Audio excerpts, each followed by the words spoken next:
بسم اللہ الرحمن الرحیم۔ السلام علیکم۔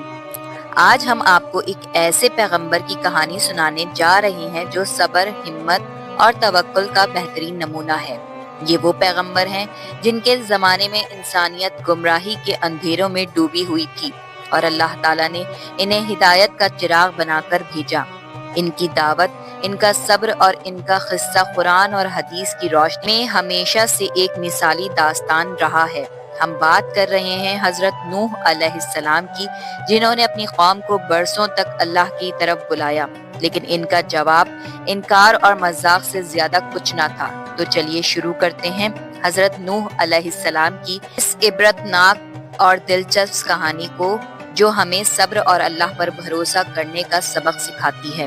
آدم علیہ السلام کی وفات کی لگ بھگ 1000 سال بعد نوح علیہ السلام کو اللہ تعالیٰ نے دنیا میں بھیجا۔ آدم علیہ السلام کی اولاد شروع میں بہت نیک اور پرہیزگار تھی، لیکن جیسے جیسے وقت گزرا انسان شیطان کے بہکاوے میں آنے لگے۔ شیطان نے انہیں یہ سوچنے پر مجبور کیا کہ نیک اور بزرگ لوگوں کو یاد رکھنے کے لیے ان کی مورتیاں بنانی چاہیے۔ لوگوں نے بزرگوں اور نیک لوگوں کی یاد کو تازہ رکھنے کے ارادے سے ان کی مورتیاں بنا لی۔ شروعات میں ان مورتیوں کی پوجا نہیں ہوتی تھی، لیکن وقت بیتنے کے ساتھ آنے والی نسلیں ان مورتیوں کو پوجنے لگی۔ اس طرح شرک اور کفر عام ہو گیا اور ایک اللہ کی عبادت دھیرے دھیرے بند ہو گئی۔ ایسے میں اللہ نے نوح علیہ السلام کو نبوت دے کر بھیجا تاکہ وہ اپنی قوم کو اللہ کی راہ پر واپس بلائے۔ اس دور میں انسانوں کی عمر کافی لمبی ہوا کرتی تھی اور نوح علیہ السلام نے لگ بھگ 950 سال تک اپنی قوم کو اللہ تعالیٰ کی طرف بلایا۔ سورہ نوح میں اللہ تعالیٰ فرماتے ہیں، یقیناً ہم نے نوح کو ان کے قوم کی طرف بھیجا کہ اپنی قوم کو ڈراؤ اس سے پہلے کہ ان کے پاس دردناک عذاب آ جائے۔ نوح علیہ السلام نے اپنی قوم سے فرمایا، اے میری قوم، میں تمہیں صاف طور پر اللہ کا پیغام پہنچانے اور تمہیں ڈرانے آیا ہوں۔ تم صرف اللہ تعالیٰ کی عبادت کرو، اسی سے ڈرو اور میری بات مانو۔ اگر تم ایسا کرو گے تو وہ تمہارے گناہ معاف کر دے گا۔ نوح علیہ السلام دن رات محنت کرتے ہوئے اپنی قوم کو اللہ کی عبادت کی طرف بلاتے رہے۔ وہ کبھی لوگوں کے گھروں میں جاتے تو کبھی اجلاس میں دعوت دیتے۔